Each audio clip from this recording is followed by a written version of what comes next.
Shalom. Puji Tuhan, kita kembali ditemukan di rumah Tuhan. Sebelum kita mulai ibadah pada pagi hari ini, mari kita berdoa. Syukur terima kasih ya Tuhan untuk segala penyertaan Tuhan. Pada pagi hari ini kami bisa berkumpul Tuhan kembali di rumah-Mu. Bapa, kami rindu ya Tuhan menyembah Kau kembali Tuhan bersama dengan keluarga rohani kami ya Tuhan pada pagi hari ini. Kami perlu Tuhan Yesus agar ibadah pada pagi hari ini bisa membawa iman roh kami kembali bertumbuh Tuhan di dalam Engkau. Terima kasih ya Bapa, kami siap Tuhan menyembah Tuhan kembali. Kami rindu Tuhan, merasakan hadirat Tuhan kembali pada pagi hari ini. Terima kasih Bapa, hanya di dalam nama Tuhan Yesus kami siap menyembah-Mu Tuhan. Amin.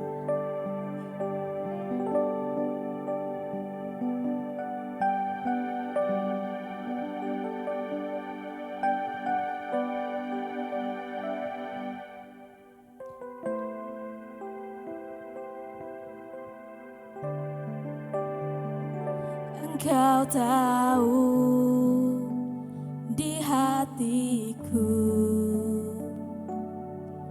ada sejuta puisi untuk selalu bersamamu Yesusku. Izinkan ku menyenangkan hatimu lewat pujian hatiku.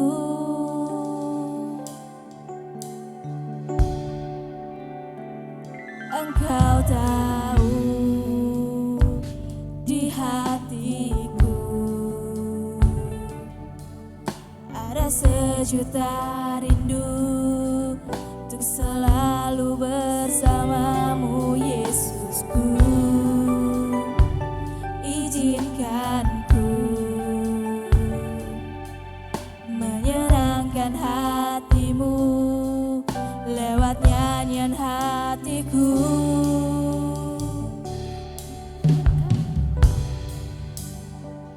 Ku menyembah walau tak dengan puisi yang indah. Biarkanlah ku menyembah, memberikan hati ini ku berserah dengan penuh kasih sayang. Biarkan Tuhan aku menyembah. Hai menyembah-Mu Tuhan. Kau tahu di hatiku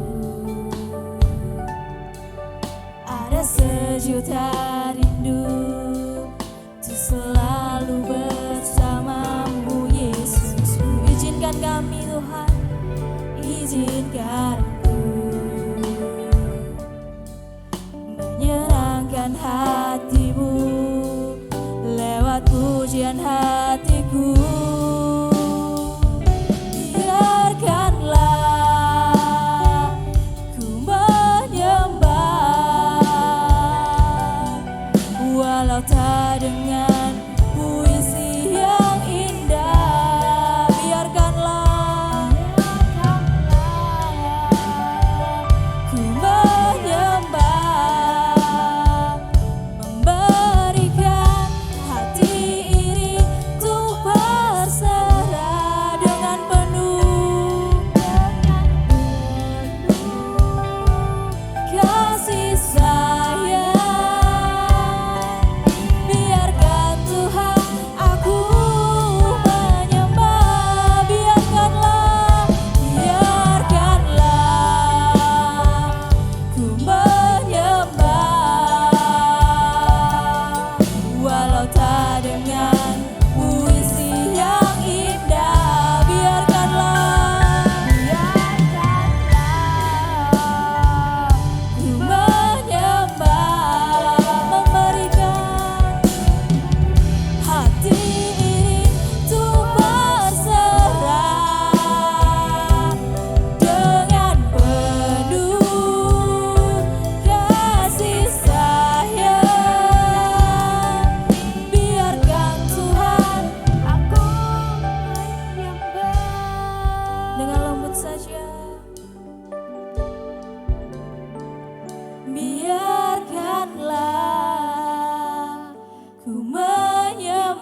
kasih sayang.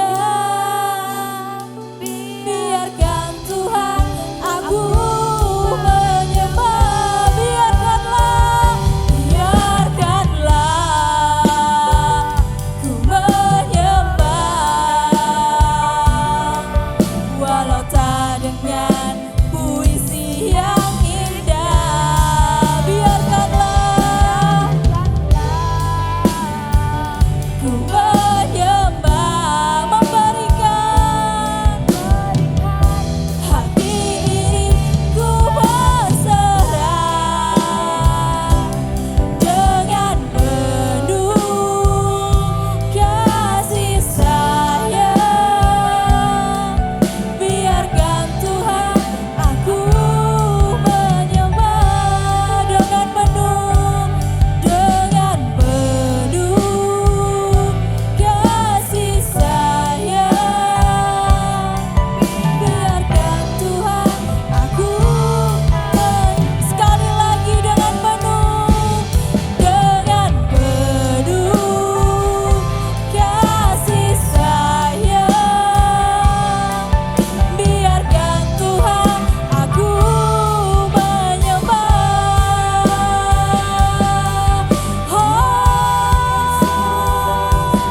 Kami sembah Kau Tuhan Yesus, kami menyembah Kau Tuhan.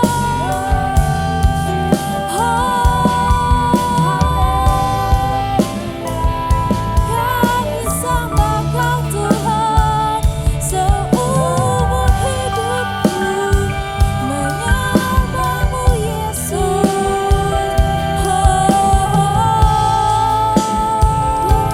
Kami datang Tuhan, kami datang dengan segala kerinduan kami Tuhan untuk menyembah-Mu Tuhan. Mari sembah Tuhan pagi hari ini. Kami rindu Tuhan masuk hadirat Tuhan kembali. Menyembah-Mu Yesus, menyembah Allah yang hidup. Menyembah-Mu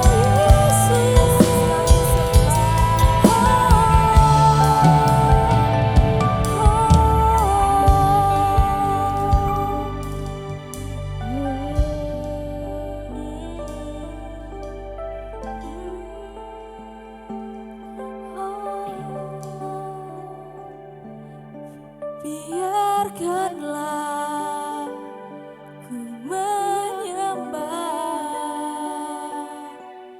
walau tak dengan puisi yang indah. Biarkanlah ku menyembah, memberikan hati ini untuk berserah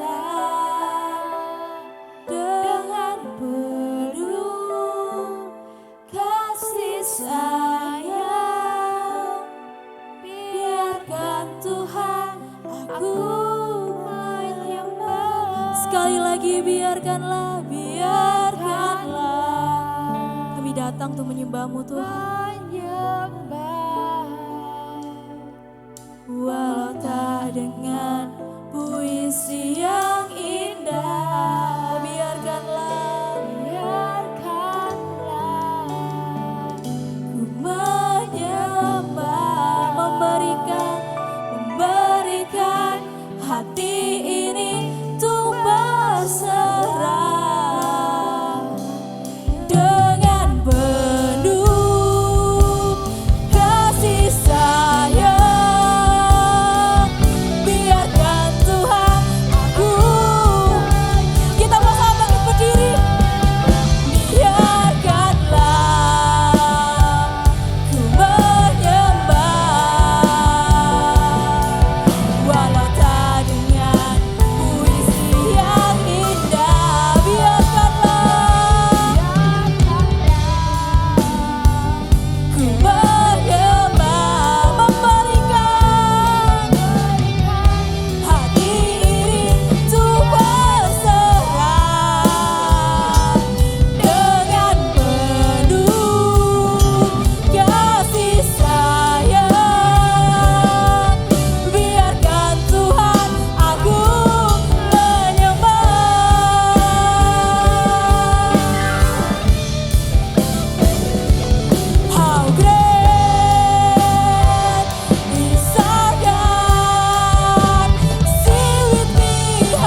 How great.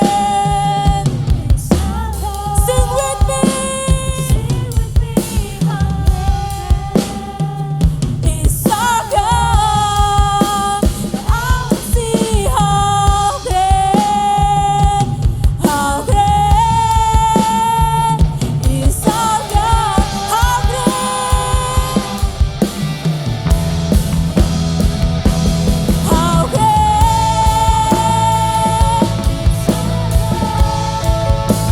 Sing with me, how great.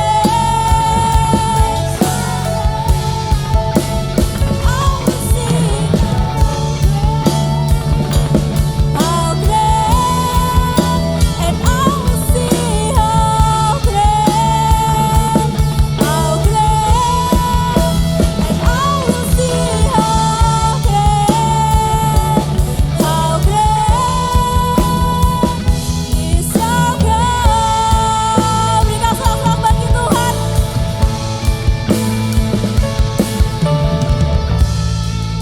Besar Tuhan, Kau besar Bapa. Kau ajaib Tuhan, dalam segala perbuatanmu Kau ajaib Tuhan. Terima kasih Tuhan Yesus, terima kasih ya Allah Roh Kudus. Kami bersyukur ya Tuhan bisa menyembah Tuhan sekali lagi pada pagi hari ini. Kami bersyukur penyertaan Tuhan gak ada habisnya dalam kehidupan kami.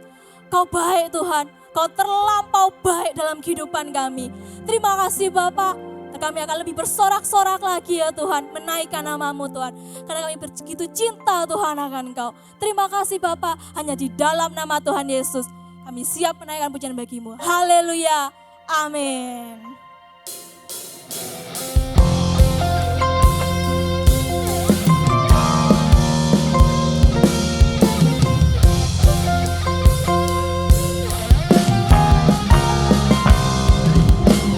Kasih hadiratnya dengan hati bersyukur, masuk gerbangnya dengan pujian, bermasmurlah bagi Dia.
Puji Tuhan, kita sudah menaikkan segala pujian bagi Tuhan.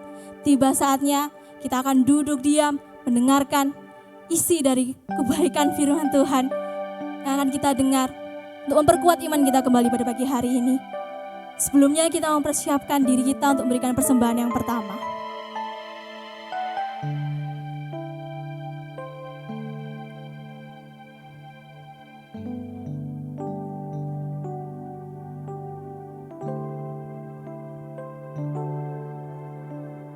Kemanakah aku dapat pergi menjauhi Roh-Mu Tuhan?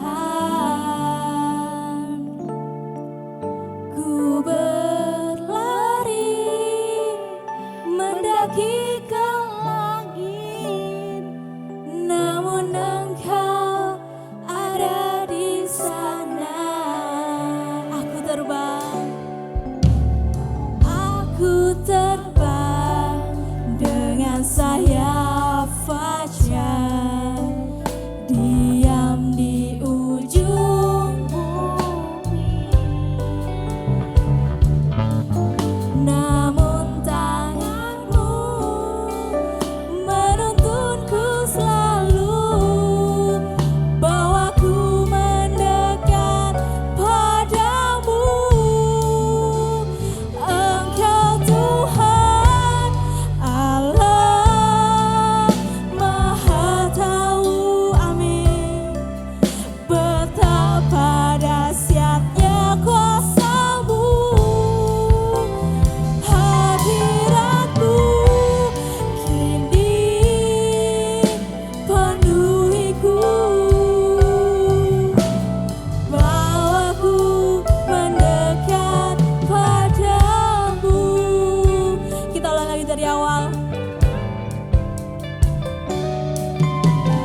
keadaan kami.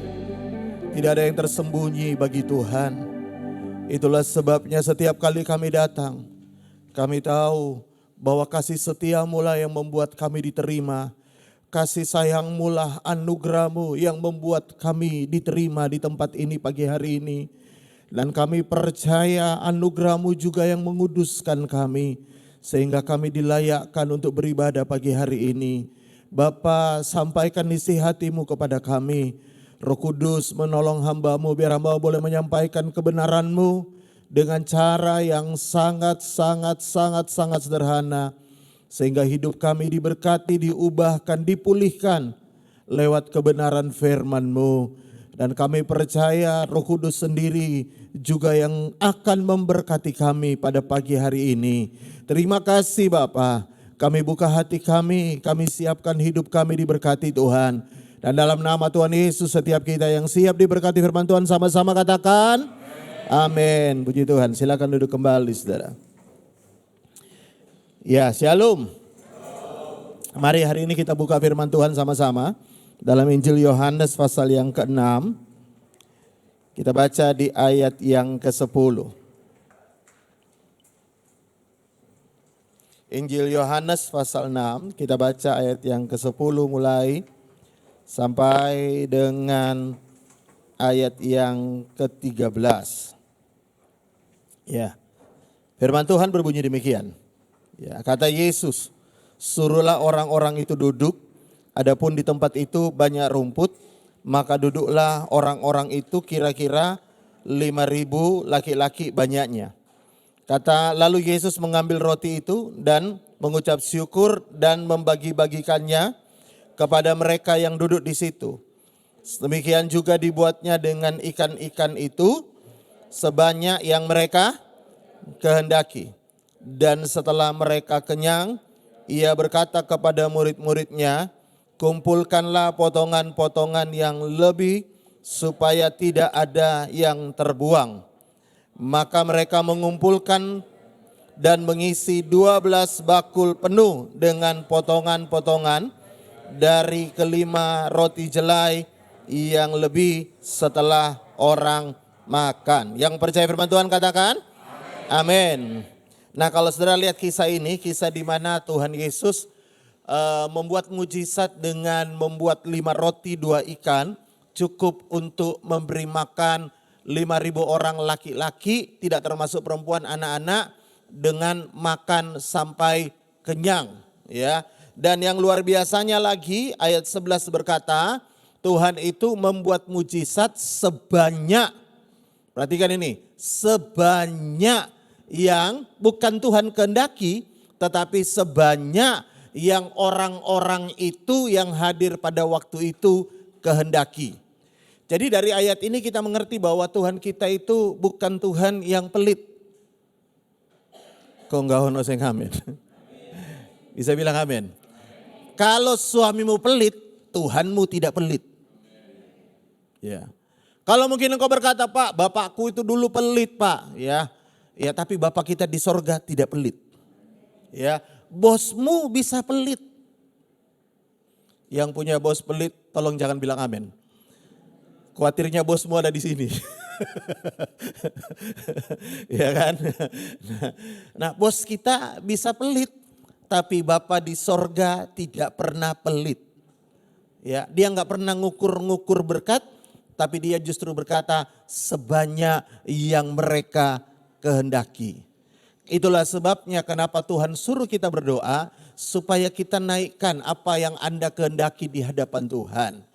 Tapi yang menarik adalah begini, meskipun Tuhan berkata akan memberkati sebanyak yang mereka kehendaki, tapi Tuhan kemudian berkata begini, jangan sampai ada yang terbuang. Ayat 12 berkata begini, jangan sampai ada yang terbuang. Jadi meskipun Tuhan pengen memberkati kita dengan berkelimpahan, tapi Tuhan itu tidak pernah pengen berkatnya itu terbuang.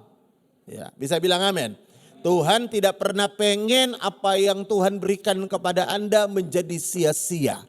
Tuhan pengen semua pemberian Tuhan dalam hidup kita itu dipergunakan dengan sebaik-baiknya. Ya. Lalu Alkitab berkata begini, lalu Tuhan bilang supaya tidak terbuang, lalu Tuhan ayat 13 disuruh mengumpulkan. Dan yang menarik adalah dikumpulkan ayat 13 sisa-sisa makanan itu, sisa roti itu, dan sisanya berapa bakul? 12 bakul.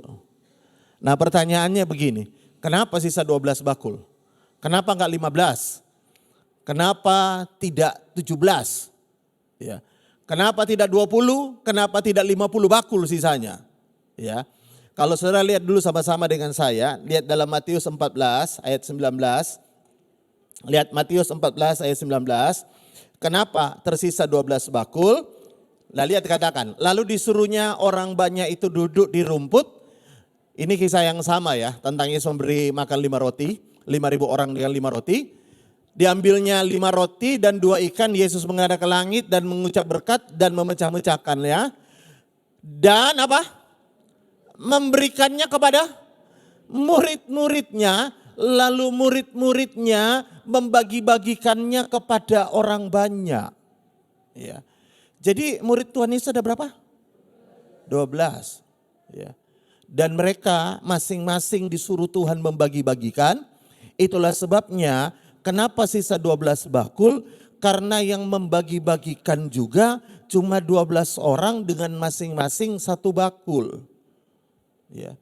Jadi kalau misalnya muridnya ada 80, maka pasti sisanya 80 bakul. Katakan amin. Kalau muridnya 100 yang membagi-bagikannya, maka pasti sisa 100 bakul. Nah kenapa sisa 12 bakul? Karena bakulnya cuma 12. Ya. Nah tadi ingat Tuhan tidak pengen berkatnya terbuang. Buat apa berkatnya lah banyak kalau sisanya cuma ada tersisa tempat 12 bakul. Saudara percaya enggak Tuhan bisa bikin berkat sampai terjadi berkelimpahan luar biasa. Tapi ingat Tuhan tidak pernah pengen berkat itu terbuang. Tuhan selalu pengen ada wadahnya, ada tempatnya. Ya. Sehingga setiap berkat yang Tuhan berikan itu sampai kepada kita itu karena ada tempatnya. Ya, ada wadahnya. Nah sekarang tergantung Anda. Anda pengen sisa berapa bakul? Tergantung dari berapa bakul yang Anda siapkan. Betul nggak? Anda pengen 15 bakul, siapkanlah tempatnya 15 bakul. Anda pengen tersisa 20 bakul, siapkanlah tempatnya 20 bakul. Karena buat apa Tuhan buat mujizat 20 bakul kalau Anda cuma punya 10 bakul. Ya, maka akan terbuang lebihnya. Makanya Tuhan itu sebelum memberkati seseorang, Tuhan itu selalu mempersiapkan tempatnya. Tuhan ingin kita siapkan wadahnya. Makanya kalau saudara baca juga dalam Alkitab, lihat sama-sama dalam Alkitab. Yesaya 54 ayat 1. Yesaya 54 ayat 1, firman Tuhan berkata begini. Bersorak-sorailah hai si mandul yang tidak pernah melahirkan.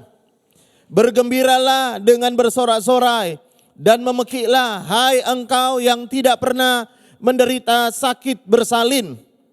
Sebab yang ditinggalkan suaminya akan mempunyai lebih banyak apa saudara?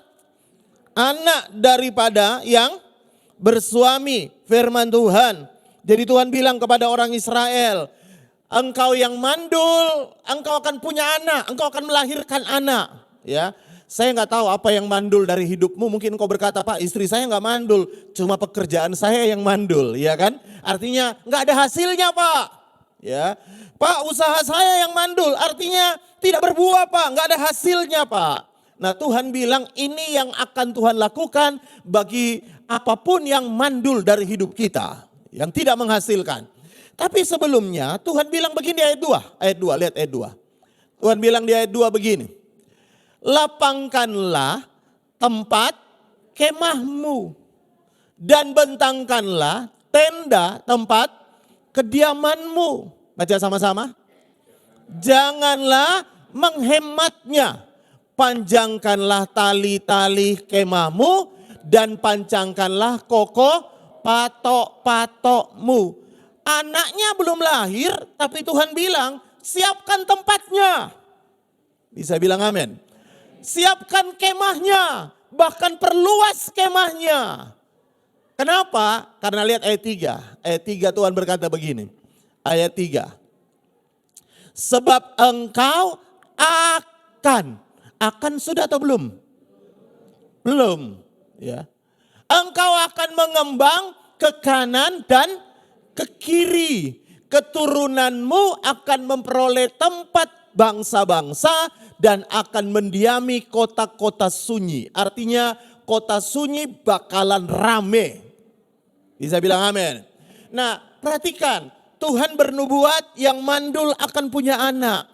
Tapi sebelum Tuhan lakukan itu, Tuhan bilang siapkan dulu kemahnya. Siapkan dulu tempatnya. Ya. Karena seberapa besar kemahnya, sebegitu jugalah Tuhan akan berkati. Ya. Makanya tadi Tuhan bilang jangan berhemat, panjangkan kemahmu. Jangan berhemat, ayo perluas. Karena engkau akan berkembang. Ya. Tahun 2026 ini engkau berdoa sama Tuhan. Tuhan, usahaku akan berkembang. Pekerjaanku akan berkembang. Pelayananku juga akan berkembang. Gereja ini juga akan berkembang. Tapi nomor satu Tuhan bilang siapkan tempatnya. Ya. Nah, saya mau kasih contoh lagi. Lihat sama-sama. Kalau saudara baca di dalam 2 Raja-Raja pasal 4. Kalau saudara baca ya, ayat 3 mulai. Ayat 3 mulai firman Tuhan berkata begini. Atau lebih bagus kita baca ayat 1 lah. Biar kita bisa lebih mengerti. Salah seorang, terima kasih, dari istri-istri para nabi mengadukan halnya. Perhatikan ini, dia tidak mengadukan suaminya, tapi dia mengadukan masalahnya. Ya. Sambil berseru, hambamu suamiku sudah mati dan engkau ini tahu bahwa hambamu itu takut akan Tuhan. Tetapi sekarang penagih utang sudah datang untuk mengambil kedua orang anakku menjadi budaknya. Jawab Elisa kepadanya, apakah yang dapat kuperbuat bagimu? Beritahukanlah kepadaku apa yang kau punya di rumah. Berkatalah perempuan itu, hambamu ini tidak mempunyai suatu apapun di rumah, kecuali sebuah buli-buli berisi minyak. Lalu berkatalah Elisa, pergilah minta bejana-bejana dari luar, daripada segala tetanggamu bejana-bejana kosong. Perhatikan kalimat selanjutnya, tetapi jangan terlalu sedikit. Jangan terlalu sedikit. Kalau terlalu sedikit berarti, jangan terlalu sedikit berarti mintanya banyak. Kemudian masuklah, tutuplah pintu. Sesudah engkau dan anakmu masuk dan tuanglah minyak itu ke dalam segala bejana. Mana bejana yang penuh angkatlah. Pergilah perempuan itu kepadanya, ayat 5, ditutupnya lah pintu. Sesudah ia dan anak-anaknya masuk dan anak-anaknya mendekatkan bejana-bejana kepadanya. Sedang ia terus menuang. Ya. Ketika bejana-bejana itu sudah penuh, berkatalah perempuan itu kepada anaknya, dekatkanlah kepadaku sebuah bejana lagi. Tetapi jawabnya kepada ibunya, tidak ada lagi bejana. Lalu perhatikan apa yang terjadi. Lalu berhentilah minyak itu mengalir. Ayat 7 terakhir. Kemudian pergilah perempuan itu memberitahukan kepada abdi Allah. Dan orang ini berkata, pergilah, juallah minyak itu, bayarlah utangmu, dan hiduplah dari selebihnya engkau serta anak-anakmu. Ya. Nah, kapan minyak itu berhenti mengalir? Bukan karena kehendak Tuhan. Ya, ingat ya, bukan karena kehendak Tuhan. Loh Pak, Tuhan memang berkehendak berhenti, ya berhenti. Enggak, sama sekali enggak ditulis gitu. Bisa bilang amin. Tapi minyaknya berhenti karena tempatnya juga habis. Ya kan? Jadi selama ada tempatnya, minyak itu akan terus mengalir. Ya. Ya, selama ada tempatnya, minyak itu tidak akan pernah berhenti mengalir. Selama Anda siapkan tempatnya, berkatmu juga tidak akan pernah berhenti mengalir. Amin. Selama Anda siapkan tempatnya, semua yang baik dari Tuhan itu akan selalu ada dalam hidup kita. Nah, masalahnya selalu bukan di Tuhan, bukan di berkatnya, tapi di tempatnya. Makanya saudara tahu ya, kadang-kadang kita berdoa, Tuhan berkati aku, Tuhan tolong aku. Tuhan di sorga berkata, aku pengen tolong kau. Tapi kau tidak siapkan tempatnya. Karena aku tidak pengen pertolonganku, berkatku semuanya terbuang. Karena tidak ada tempatnya. Ya. Karena itu hari ini saya mau ajak Anda persiapkan tempatnya. Ya. Lalu pertanyaannya gini, tempat itu apa Pak? Apa itu tempat dan bagaimana caranya supaya saya siapkan tempat? Nah yang pertama adalah begini, dengar ya. Kalau saudara baca dalam Alkitab tadi di ayat yang ketiga. Ayat yang ketiga, Nabi Elisa berkata begini. Mintalah bejana-bejana dari luar. Dan daripada segala tetanggamu bejana-bejana kosong, tetapi jangan terlalu sedikit. Jadi Elisa berkata minta bejana kepada tetanggamu tapi jangan sedikit. Dan saudara tahu yang luar biasanya perempuan ini, dia punya minyak cuma sebuli-buli kecil, betul gak? Disuruh minta bejana, bejana itu kurang lebih isinya 20 liter. Kalau saya punya minyak sebesar gelas ini, lalu saya disuruh, tolong minta bejana yang banyak lalu tuang minyakmu. Kira-kira Anda pinjam berapa atau minta berapa galon yang Anda siapkan? Ya mungkin Anda berkata, satu enggak entek kok, betul gak? Betul gak? Bahkan mungkin Anda berkata, ya ngapain juga minta bejana yang besar 20 liter kalau aku cuma punya sebesar ini. Ya, cuma masalahnya dengar ya, berapa banyak yang perempuan itu minta itu di luar nurul, di luar nalar. Saudara tahu apa? Lihat ayat 7. Ketika dia sudah tuang minyak, Elisa bilang, "Jual, bayar utangmu." Dan saya mau beritahu, utangnya enggak dikit. Karena utangnya itulah 2 anaknya mau disita sama debt collector untuk dijadikan budak. Berarti utangnya tidak dikit. Kalau utangnya tidak dikit berarti bejananya perlu banyak pol. Bisa bilang amin. Dan yang kedua Elisa bilang gini, hiduplah dari lebihnya. Berarti setelah bayar utang masih ada sisanya untuk seorang ibu janda yang tidak bekerja bisa menghidupi, menyekolahkan, membesarkan 2 orang anaknya. Berarti lebihnya juga banyak banget. Nah kalau lebihnya banyak banget bisa bayar utang dan sisanya banyak banget. Berarti bejananya yang dia minta bukan 2, bukan 3. Bahkan bisa jadi seperti iklan, berapa lapis? Ratusan. Ya kan? Bisa jadi ratusan. Karena minyak itu dijual untuk bayar utang lunas, bisa sisanya dideposito untuk kehidupan mereka hidup untuk zaman sekarang mungkin kayak gitu. Ya. Berarti yang dia minta banyak pol. Nah kenapa dia bisa minta banyak pol? Nomor 1, karena dia percaya. Loh saudara ya, Anda itu kalau disuruh nuang minyak sebesar ini, disuruh minta galon atau beli galon di Indomaret atau di manalah tetanggamu yang punya galon banyak. Anda kan gak mungkin minta 10, betul gak? 20 apalagi, 30 apalagi. Paling Anda cuma siapkan berapa galon? 1. Kenapa 1? Karena dengar. Karena kita nggak percaya bahwa Tuhan mau memberkati kita besar. Saya mau beritahu kepada saudara, dengar ya. Dengar. Hati Tuhan itu pengen banget berkati kita. Hati Tuhan itu pengen banget memberi yang terbaik untuk kita.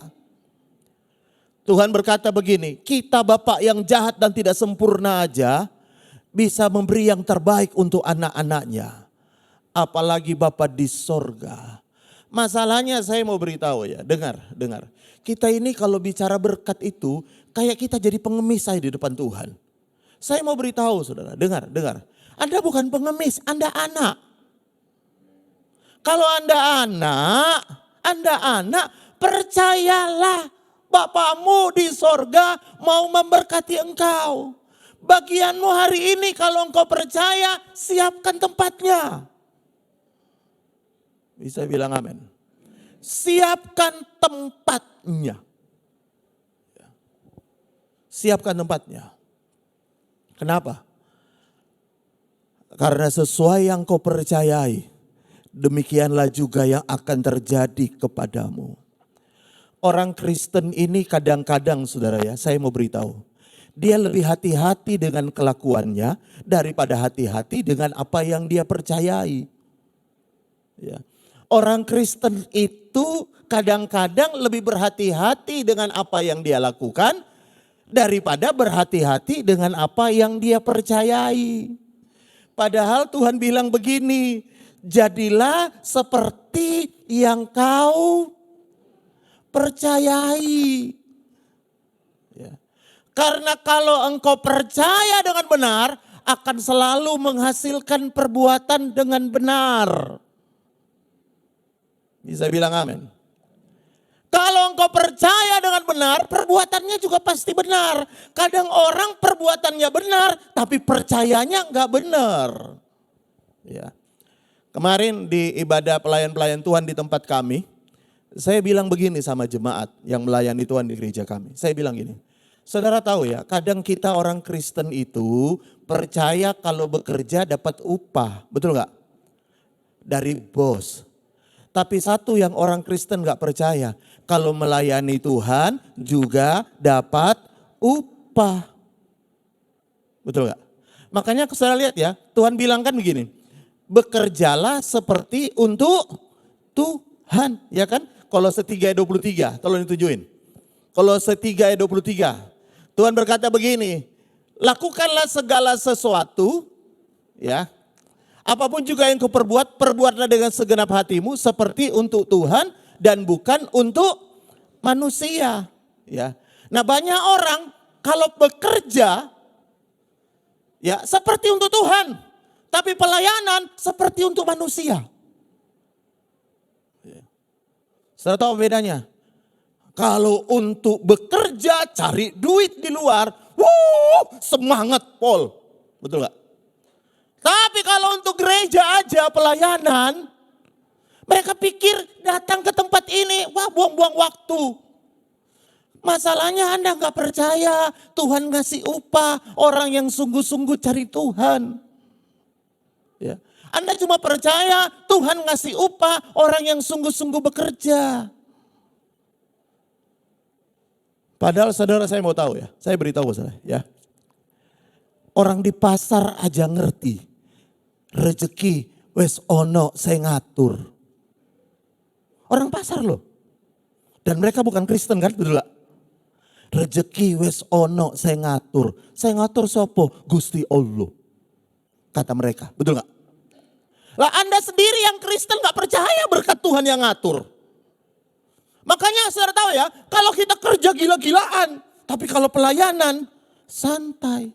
Padahal saya ngatur berkat itu Gusti Yesus.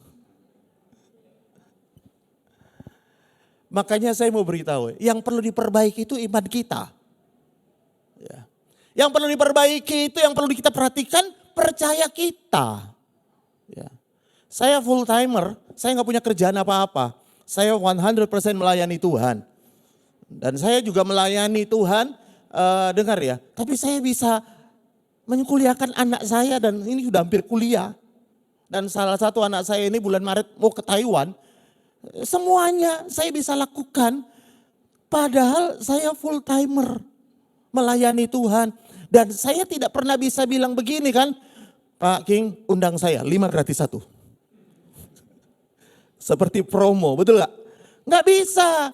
Tapi saya selalu bilang gini, kalau saya aja percaya Tuhan siapkan dan berkati dengan cara apapun, masa Anda gak percaya kalau Tuhan juga bisa berkati Anda? Ya. Makanya saya mau beritahu kepada saudara, dengar. Yang jadi masalah itu kita gak percaya. Saudara percaya gak? Hidupmu akan baik-baik aja ke depan. Ya. Saudara percaya gak? Bahwa semuanya Tuhan pasti sediakan. Ya. Saudara percaya gak? Hidupmu akan baik-baik saja. Ya. Makanya saya mau beritahu, apa yang Anda percayai itu penting. Karena Tuhan bilang begini, untuk masuk ke sorga aja, ke sorga lo, angel ke sorga, amin. Tuhan bilang yang menyelamatkan itu adalah imanmu. Ya. Efesus 2 ayat 8 dan 9 kan berkata begitu. Tolong tunjukin.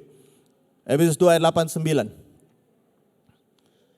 Lihat firman Tuhan berkata begini. Sebab karena kasih karunia kamu diselamatkan oleh iman.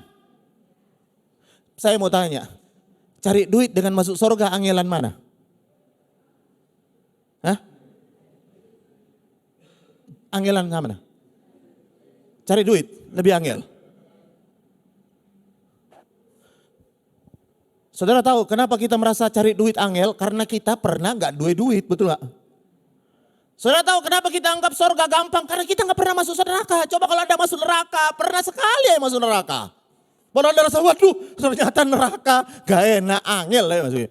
Dan Tuhan bilang, kalau kita diselamatkan karena iman, itu bukan hasil usahamu, bukan hasil usahamu, tapi apa? Pemberian Tuhan, pemberian Allah. Lalu ayat 9 lihat ya. Itu bukan hasil pekerjaanmu. Jangan ada orang yang membanggakan diri. Kenapa? Karena semuanya iman. Bisa bilang amin. Jadi kalau ke sorga aja butuh iman, berkat juga butuh iman. Rumah tangga kita butuh iman. Membesarkan anak butuh iman. Bekerja butuh iman. Kong kau no sing amin. Nah kalau ke gereja memang butuh iman Pak. Kalau soal kerjaan Yesus ngale. Minggir. Ini bukan bagianmu. Seperti teman saya berkata, saya jualan besi Pak. Yesus kan tukang kayu. Mana ngerti dia soal besi. Anda hanya cuma butuh percaya. Kita nyanyikan, aku percaya Tuhanku ajaib. Kau turun tangan memulihkanku. Aku percaya Tuhanku dahsyat. Kau turun tangan memberkatiku. Ada lagu Pantakostal lama begini. Asal percaya saja semua sakit hilanglah. Ya. Kalau sekarang kita berkata gak iso, balai percaya toh gak iso.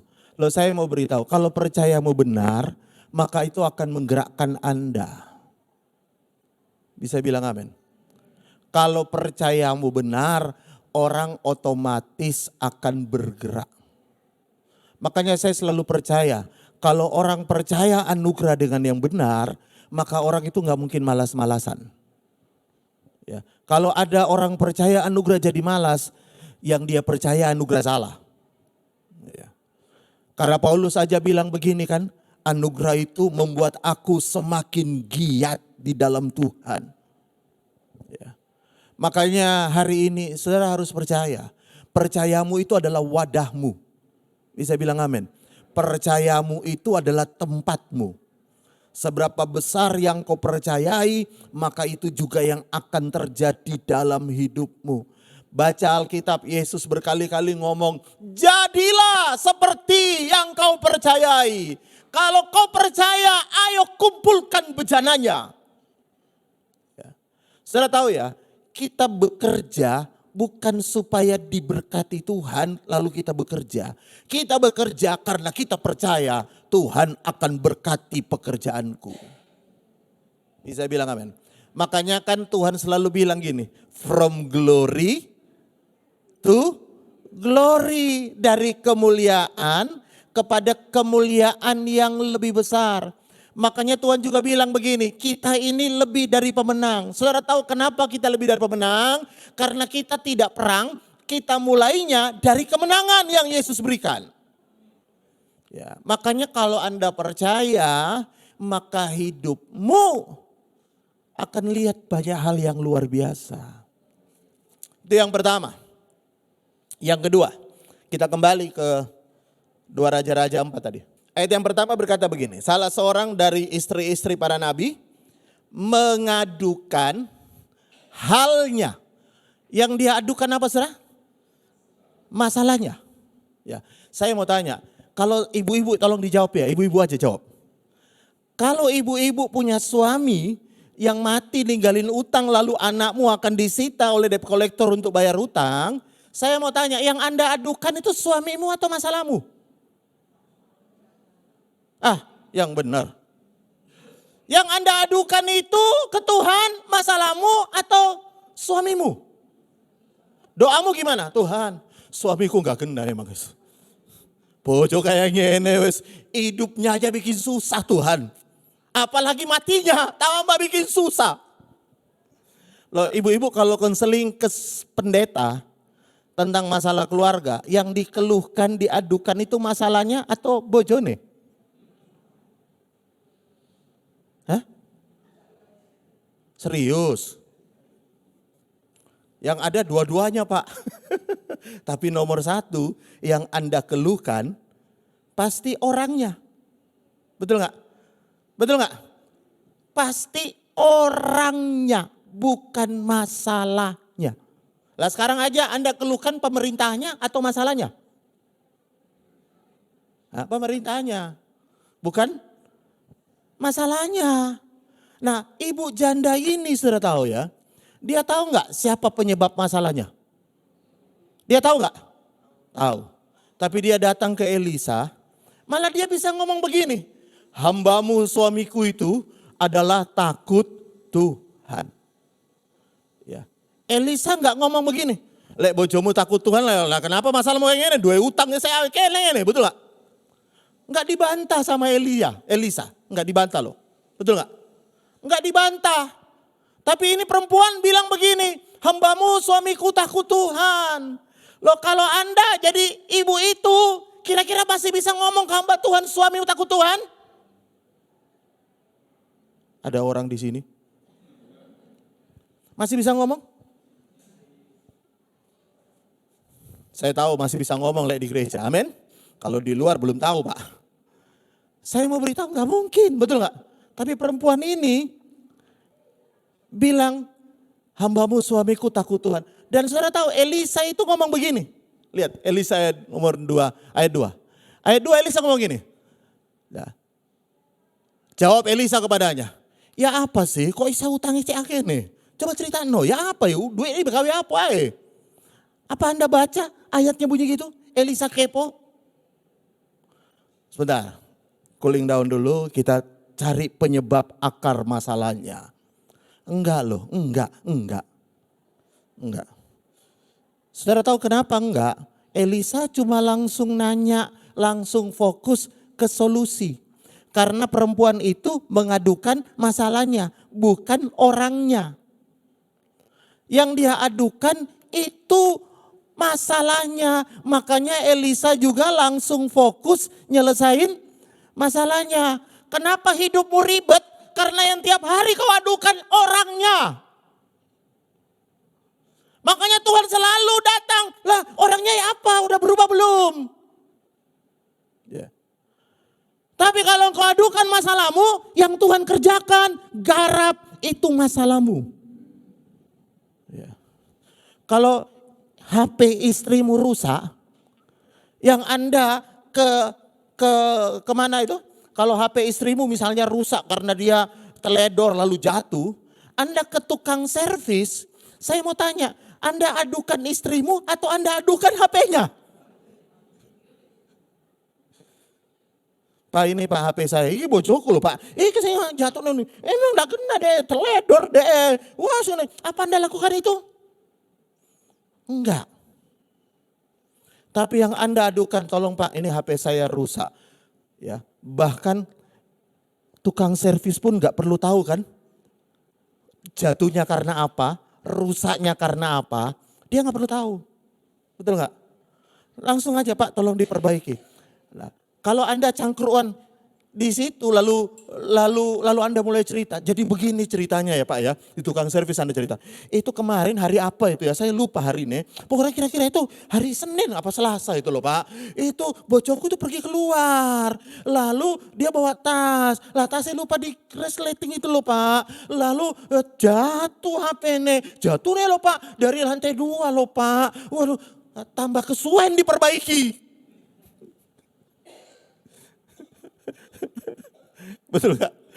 Anda buang-buang waktu tukangnya itu untuk perbaiki. Kenapa? Karena Anda rewelin orangnya, bukan masalahnya. Ya.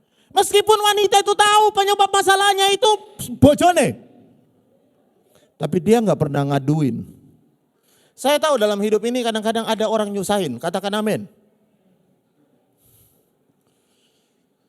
Saudara tahu ya, kenapa Tuhan tidak pengen Anda memasalahkan orangnya? Karena begini, kalau Anda selalu permasalahkan orangnya, lalu Anda pengen orangnya dihukum, dibalas, Anda mungkin mengeluh tentang satu orang, belum tentu kan Anda juga nggak ada orang mengeluh tentang Anda. Kalau Anda mengeluh tentang istrimu, satu orang, belum tentu kan anak-anakmu sependapat dengan Anda, bahkan mungkin anak-anakmu mengeluh tentang engkau lebih banyak. Engkau saya amin. Saya bilang amin. Lalu engkau menuntut pembalasan, lalu Tuhan bilang, lah kamu dewek loh, banyak orang nuntut pembalasan terhadap kamu. Ya. Saudara paham maksud saya ya? Kenapa Tuhan tidak pengen gitu? Karena begini, sesama orang berdosa dilarang saling nuntut. Engkau saya amin. Sesama orang yang banyak salahnya, dilarang saling nuntut. Saya mau beritahu kita ini enggak keapian kok. Saking Alkitab itu enggak ditulis secara keseluruhan. Coba ditulis KB. Ya, memori HP kita ini enggak cukup 256, 512, 1 tera enggak cukup. Karena banyaknya cerita Alkitab yang ditulis, uangnya dipakai apa? Enggak ditulis. Bisa jadi dia ngutang juga gara-gara bojone kan, betul enggak? Tapi enggak ditulis. Ya kan? Bisa jadi juga suaminya punya banyak utang ya gara-gara kesalahan istrinya. Bisa jadi tidak ditulis. Ya. Makanya dia cuma ngomong, Tuhan ini halku, ini masalahku. Aku serahkan kepadamu. Saudara tahu ya, wadah itu adalah hati kita. Katakan amin. Semakin Anda suka memperbesar-besar masalah, maka hatimu tambah kecil. Tapi kalau Anda fokus kepada masalah dan menyelesaikannya, maka hatimu tambah besar. Ya, makanya saya pernah baca di tempat ini, kalau saudara masih ingat, Yohanes pasal 9. Maka waktu Yesus sedang lewat, ia melihat seorang yang buta sejak lahirnya. Lalu lihat ayat 2. Murid-muridnya bertanya kepadanya, siapakah yang berbuat dosa, orang ini sendiri atau orang tuanya, sehingga ia dilahirkan buta. Manusia itu begitu, enggak nolong, tapi ngerasani ya suka, betul gak? Murid-muridnya itu enggak bantuin, orang ini kan dia buta dan dia pengemis, betul gak? Enggak ngei duit, malah dirasani. Saudara pernah ketemu orang, enggak bantu apa-apa, tapi banyak mulut. Pernah enggak? Pernah. Ya.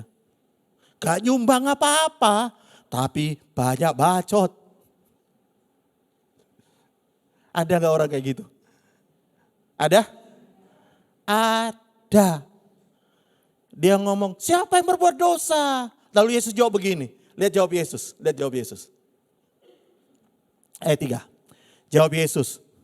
Yesus tahu nggak semua orang berdosa? Tahu. Tapi Yesus bilang begini, bukan dia, bukan juga orang tuanya, tapi pekerjaan-pekerjaan Allah harus dinyatakan di dalam dia. Dan orang itu akhirnya sembuh. Coba setiap kali Anda datang ke Tuhan, Tuhan permasalahkan dosamu. Tidak ente-ente kita. Karena baru minta ampun hari ini, besok ada dosa baru lagi. Betul nggak? Tapi dalam anugerahnya Yesus tidak lihat dosa kita.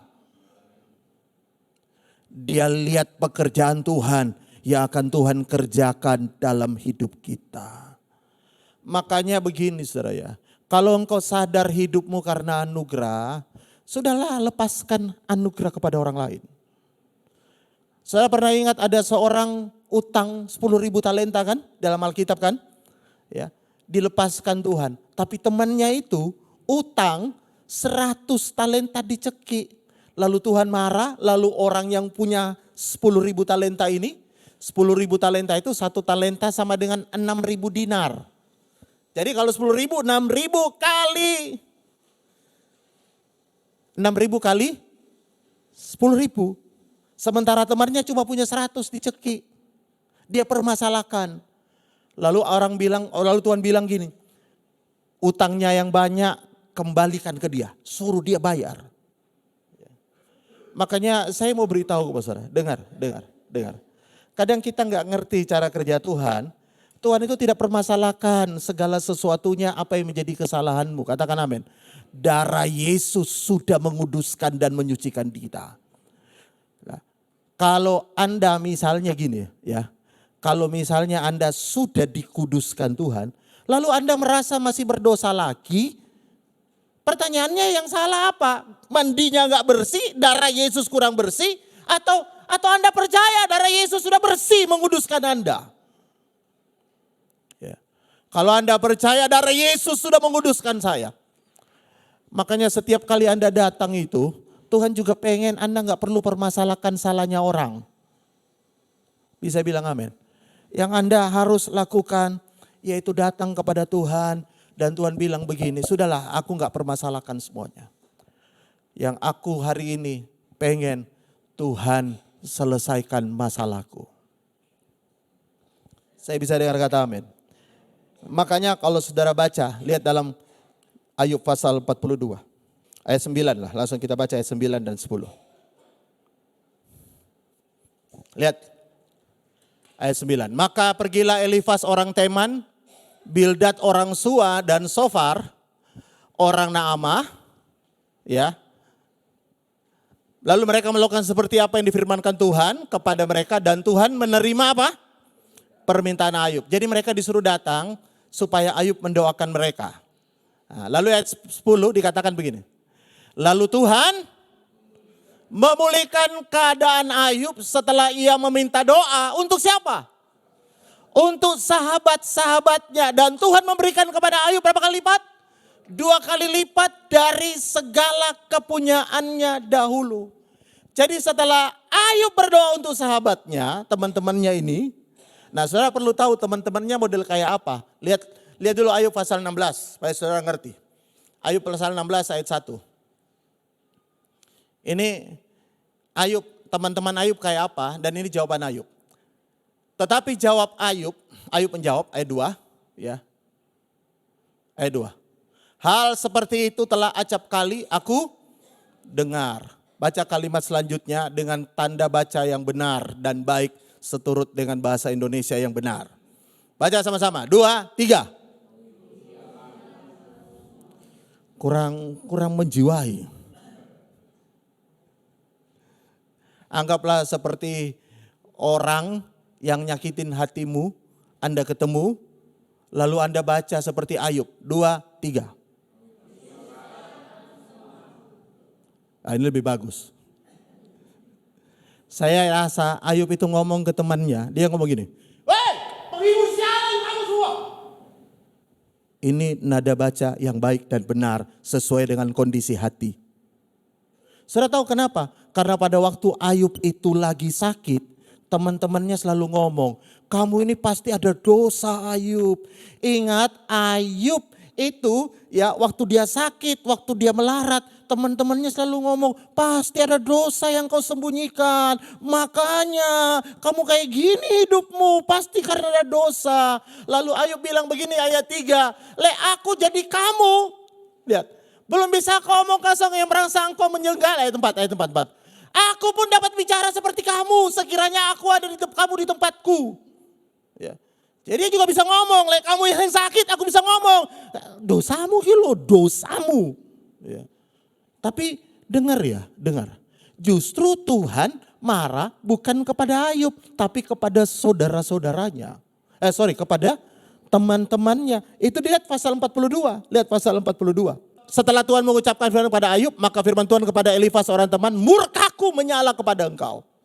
Jadi Tuhan justru marah kepada teman-temannya Ayub yang suka ngomong, dosamu apa? Saudara percaya nggak kuasa darah Yesus? Ya. Kuasa darah Yesus itu lebih kuat dari semua dosa. Ayub ini kitab tertua di dalam Alkitab. Dia bukan hidup pada zaman Taurat, tapi dia hidup pada zaman anugerah. Lebih tua bahkan dari Abraham. Ini kitab tertua dalam Alkitab. Tuhan marah. Kenapa? Karena Tuhan itu tidak pengen orang itu selalu aja itu. Ya. Kita ini hidup dalam anugerah Tuhan. Bukan karena perbuatan baik kita. Kita ini nyanyi kita dengan hati kita kadang beda. Kita kalau nyanyi bukan karena kebaikanku, ya kan? Ku dipilih, ku dipakainya. Ya. Tapi pada kenyataan hidup kita selalu berpikir, wah kita diberkati karena apa yang kita lakukan. Karena kita dipakai Tuhan karena apa yang kita lakukan. No. Semua apa yang kita lakukan tidak bisa diterima oleh Tuhan sebelum darah Yesus menguduskannya. Semua persembahan kita najis di hadapan Tuhan sebelum ada darah Yesus menguduskan. Pelayanan kita najis tanpa darah Yesus. Makanya hidup dalam anugerah itu, dengar. Hidup di dalam anugerah adalah hidup melepaskan anugerah juga kepada orang lain. Saya mau baca ayat yang terakhir. Lihat sama-sama dalam Injil Matius. Saya minta teman-teman musik, worship leader dan singer. Kita bangkit berdiri sama-sama. Matius pasal 6 ayat 14 dan 15. Karena jikalau engkau mengampuni kesalahan orang, Bapamu juga akan mengampuni kamu juga. Ayat 15. Tetapi jika kamu tidak mengampuni orang, Bapamu juga tidak akan mengampuni kesalahanmu. Ya. Saudara tahu ya, Tuhan tidak bilang begini, kalau kau mencuri, dosamu gak diampuni. Enggak. Tuhan tidak bilang kalau kau menipu, aku tidak ampuni dosamu. Tuhan bahkan tidak bilang kalau kau berzina, aku tidak akan ampuni dosamu. Gak ada ayatnya, bisa bilang amin. Tapi ayatnya berkata, kalau kau tidak ampuni, Tuhan juga tidak ampuni engkau. Ya, makanya saya mau beritahu, ini prinsip Alkitab. Jangan percaya segala sesuatu yang tidak ada ayatnya dalam Alkitab. Bisa bilang amin. Percayalah kalau kau misalnya melakukan kesalahan, Tuhan ampuni engkau. Tapi kalau kau tidak mengampuni orang, Tuhan bilang dosamu juga tidak diampuni. Banyak orang ke gereja merasa dirinya baik karena dia tidak mencuri. Banyak orang merasa baik datang ke gereja karena dia tidak berzina. Banyak orang merasa baik datang ke gereja karena dia tidak menipu orang. Tapi mereka salah karena bagi Tuhan, kalau engkau tidak mengampuni orang, kau juga tidak akan diampuni Tuhan. Kenapa perempuan itu punya hati yang besar? Karena hatinya penuh dengan pengampunan. Tidak mudah mengampuni suami model suami ibu janda itu. Gak mudah. Tapi dia lepaskan, Tuhan berkati. Utangnya lunas, dia bisa hidup dengan keluarganya tanpa kurang suatu apapun. Tutup Alkitabmu. Anugerahmu, anugerahmu, semua karena anugerahmu, bukan karena kebahagiaanku. Anugerahmu,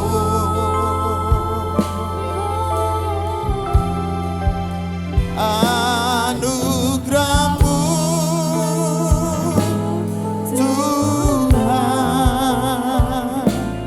kasih dan sayangmu, sumber kekuatan bagiku.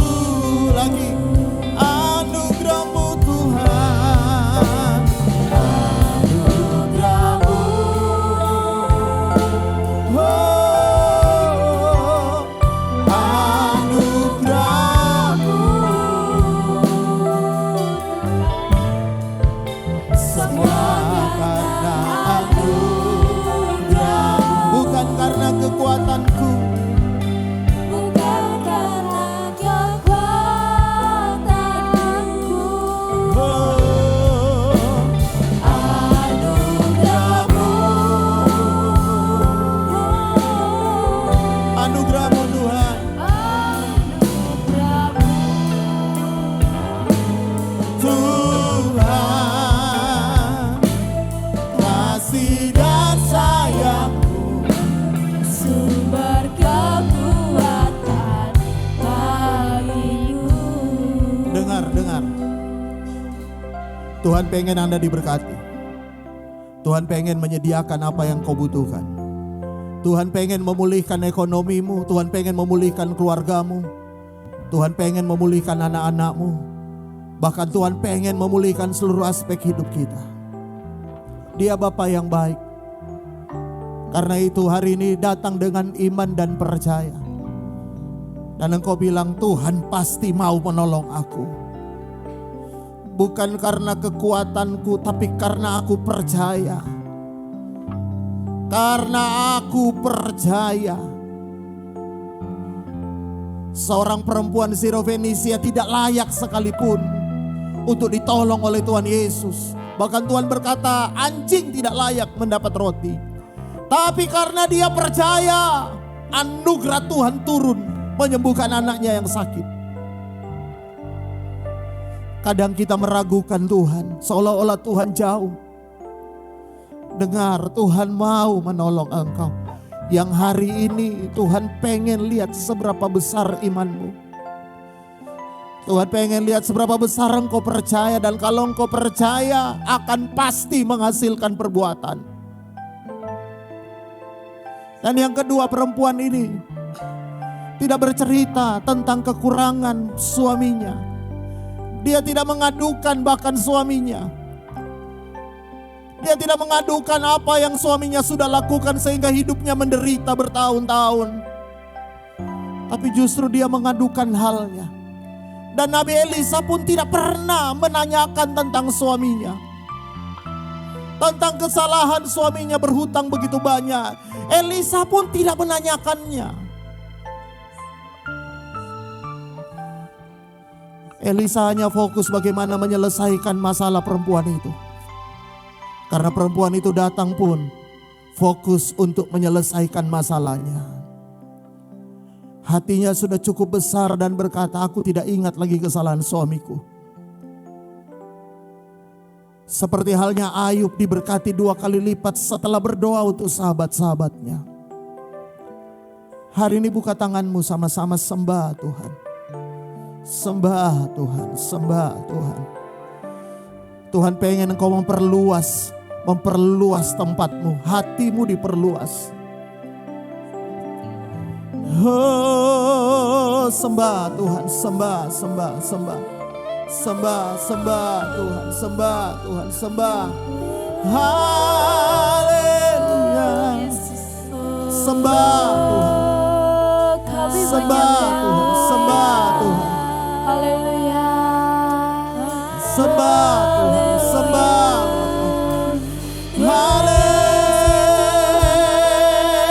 Terima kasih Bapa.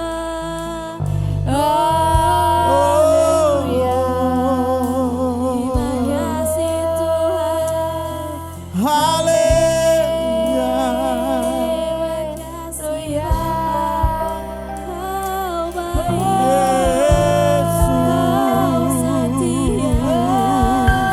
Yesus.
Bapa di surga,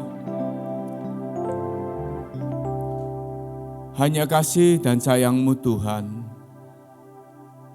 itu yang kami perlukan dalam hidup ini. Hanya kasih dan sayang-Mu Tuhan, itu segalanya bagi kami Tuhan. Anugerah yang terindah yang Kau berikan bagi kami. Terima kasih Tuhan untuk firman-Mu pada pagi hari ini. Bagaimana kami belajar menyediakan satu tempat yang baik di hati kami. Satu kepercayaan yang besar kepadamu Tuhan. Bahwa Engkau Allah yang baik yang akan memberkati dan menolong setiap kami yang datang. Tanpa kami Tuhan membawa penyebab masalah itu. Tapi kami datang Tuhan merindukan kuasa dan kasih-Mu di dalam kehidupan kami. Kuasa-Mu yang bekerja menyelesaikan setiap beban-beban hidup kami. Terima kasih Tuhan, terima kasih. Biar kami melapangkan dan meningkatkan kepercayaan kami kepadamu. Kami melapangkan dan meningkatkan iman pengharapan kami kepadamu Tuhan. Karena hanya Engkau Allah yang sanggup mengerjakan hal-hal yang luar biasa dalam hidup kami. Terima kasih Tuhan, terima kasih. Materikanlah firman-Mu untuk kami membangun kehidupan kami lebih baik lagi dan berkenan di hadapan-Mu. Memberkati hamba-Mu Bapak Pendeta Verly yang telah menyampaikan firman-Mu, memberkati pelayanan beliau Tuhan, dan memakai kehidupan beliau Tuhan untuk menjadi alat-Mu yang semakin besar. Memberkati jemaat-Mu semuanya Tuhan yang pagi hari ini mendengarkan firman-Mu. Di dalam nama Tuhan Yesus hamba berdoa. Haleluya. Amin. Puji Tuhan, pengumuman lain tidak ada. Kita mau mempersiapkan persembahan yang kedua.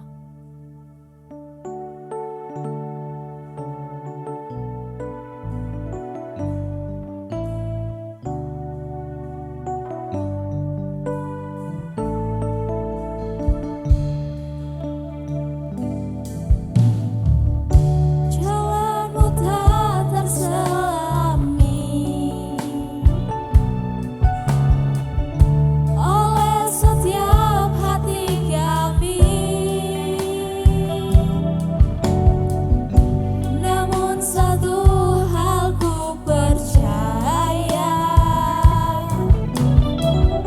ada rencana yang indah, tiada terduga, tiada terduga kasih-Mu. Heran dan besar bagiku arti kehadiran-Mu selalu nyata di dalam hidup. Kita bangkit berdiri, kita akhiri pada pagi hari ini. Penyertaan-Mu sempurna, rancangan-Mu penuh damai, aman dan sejahtera. Walau di tengah badai, ingin ku selalu bersama, rasakan keindahan arti kehadiran-Mu Tuhan. Penyertaan-Mu sempurna Tuhan. Penyertaan-Mu sempurna, rancangan-Mu penuh damai, aman dan sejahtera. Walau di tengah badai, ingin ku selalu bersama, rasakan keindahan arti kehadiran-Mu Tuhan. Sungguh Tuhan, terima kasih Tuhan, terima kasih. Kami Tuhan rindu penyertaan-Mu. Setiap kali kami datang dalam rumah Tuhan, kami yakin dan percaya Tuhan di tengah-tengah kami. Tuhan memberkati, Tuhan menolong, dan Tuhan mendengarkan setiap doa-doa yang kami naikkan kepadamu. Sungguh Tuhan, kami ucap syukur kami hidup di dalam anugerah Allah. Sehingga Tuhan, kami merasakan Tuhan hadirat-Mu di tengah-tengah kami Bapa. Firman-Mu yang sudah ditaburkan oleh hamba-Mu Bapak Franklin Tuhan, sungguh indah Tuhan. Biar kami belajar, kami punya wadah-wadah untuk Tuhan.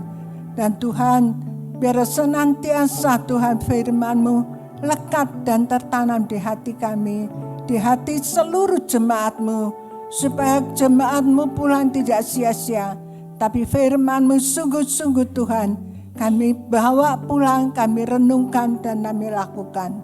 Terima kasih Bapak, terima kasih berkati Bapak Franklin dalam pelayanannya, dalam keluarganya. Berkati para pemain musik, berkati leader dan singer, berkati seluruh jemaat-Mu yang hadir. Mari jemaat kita mengangkat kedua tangan kita naik ke atas Tuhan. Terima kasih Engkau lihat tangan-tangan yang terangkat untuk Engkau Tuhan.